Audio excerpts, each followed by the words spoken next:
Chaque jour, un verset de la Bible, une pensée et une invitation. Plus de power avec Léo. Si je te demande quelle est ton attitude envers ton prochain, tu me diras probablement qu'elle est plutôt bonne, n'est-ce pas? C'est rare d'entendre quelqu'un dire « Je suis fondamentalement désagréable avec mon prochain. Je ne l'aime pas. Je suis quelqu'un de pas bon avec l'autre. » On a tous tendance à se voir comme des êtres fondamentalement bons, sympas avec les autres.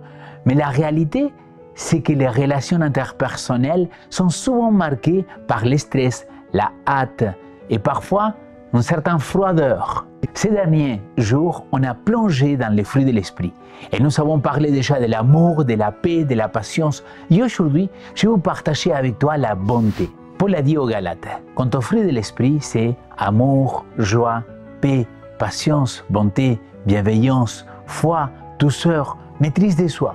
Aucune loi n'est contre telle chose. Galates 5, 22 et 23. Ces qualités appelées les fruits de l'esprit sont un guide pour notre comportement envers Dieu, envers les autres, mais aussi envers nous-mêmes. Quand nous laissons l'Esprit de Dieu agir en nous, notre manière d'interagir avec les autres devrait refléter ces traits positifs.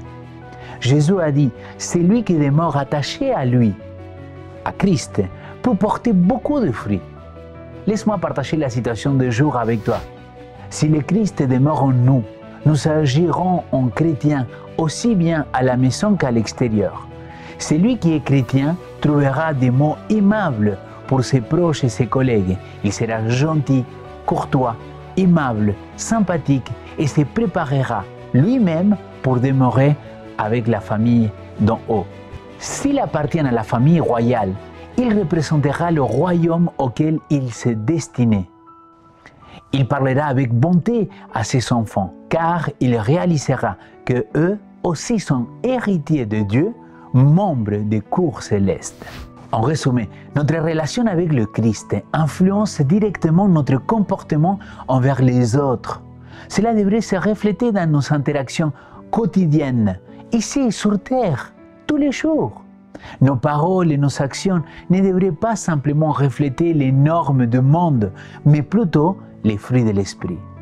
Quand nous laissons l'amour, la bonté, la gentillesse guider nos relations, nous représentons le royaume auquel nous appartenons.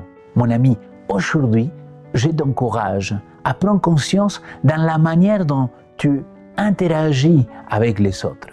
Je t'invite à prier Dieu pour qu'il puisse te donner son Saint-Esprit afin que tu puisses être bon comme lui, il est bon.